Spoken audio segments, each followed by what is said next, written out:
পশ্চিম বর্ধমান আসানসোল পৌর নিগমের 104 ও 105 নম্বর ওয়ার্ডের কুলটি ডিশেরগড় নুনিয়া বস্তির বাসিন্দারা জলের দাবিতে আসানসোল থেকে পুরুলিয়াগামী রোড অবরোধ করেন। গ্রীষ্মের তীব্র গরমে তারা জল সংকটে ভুগছে। অবৈধ জলের লাইনের সংযোগের কারণে সঠিকভাবে জল সরবরাহ ব্যাহত হচ্ছে। এর প্রতিবাদে সকাল 8টা থেকে পথ অবরোধ শুরু হয়।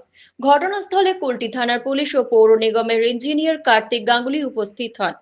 2.5 ঘন্টা পর পুলিশ ও আধিকারিকদের মধ্যস্থতায় অবরোধ ওঠে। কর্পোরেশনের অবৈধ লাইন ও ভাল্ব ঠিক করে সঠিক জল সরবরাহের প্রতিশ্রুতি দেয় এবং আপাতত ট্যাঙ্কারের মাধ্যমে জল সরবরাহ করবে।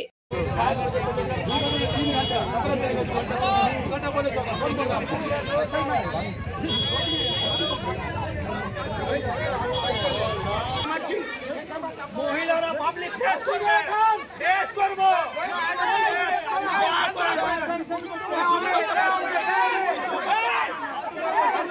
नहीं है, हम लोग का पानी की बहुत दिक्कत है। आज 3 महीना से पानी की दिक्कत है, तो कम वैसे तो चल जा रहा, मगर जो मोटा मोटी 1 हफ्ते से पानी एकदम आधा घंटा चल रहा है। पानी हम लोग को नहीं मिल रहा।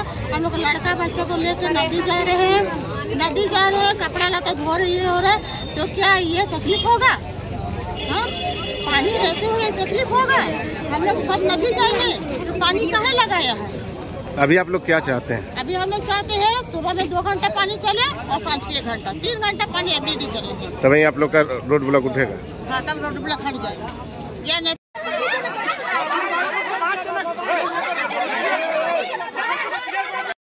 জল পাচ্ছে না, দীর্ঘদিন ধরে সমস্যা হচ্ছে। আমাদের সাতগড়িয়া, নুনিয়া বস্তি, 5 নম্বর, 7 নম্বর, বাঁশগড়িয়া এইসব এলাকাগুলো দীর্ঘদিন ধরে জল পাচ্ছে না।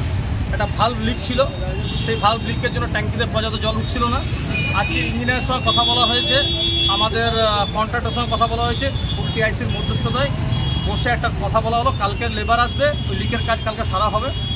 জলের টাইমিংটা 1/2 ঘন্টা করে আরও বাড়ানোর কথা বলা হয়েছে, 2 ঘন্টা করে। এবং 5 নম্বর বা 7 নম্বরের যে সমস্যা, সেটা একটা ক্রুশিয়াল সমস্যা। ওভার কানেকশনের জন্য যে কানেকশন দরকার তার থেকে বেশি ওভার কানেকশন হয়ে গেছে বলে জলটা পড়ছে না। একটা সেপারেট পাইপ লাইনে কাজ চলছে, ওটা 1 মাস সময় লাগবে।